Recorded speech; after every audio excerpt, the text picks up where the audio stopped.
Hello, my name is Siddharth Gupta. I'm Sagar Verma. Together, we co-founded Granular to simplify access to Earth intelligence. Today's machine learning and data ops tools are not tuned for the geospatial domain, severely constraining companies looking to build products around drone and satellite imagery. Granular's platform lets users develop and deploy mission-focused machine learning products that analyze drone and satellite data at scale. Sid and I have spent the last 5 years building geospatial AI products.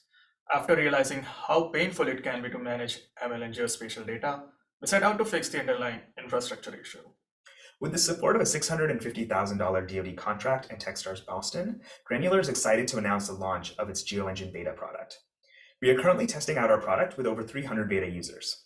Our platform now contains the largest corpus of geospatial data, which we are leveraging to build the first geospatial foundational model, allowing us to build next-gen geospatial apps.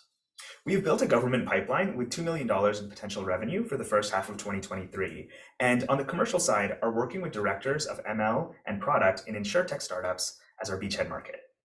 If you're interested in working with us as we build a next generation of geospatial AI, let's get in touch.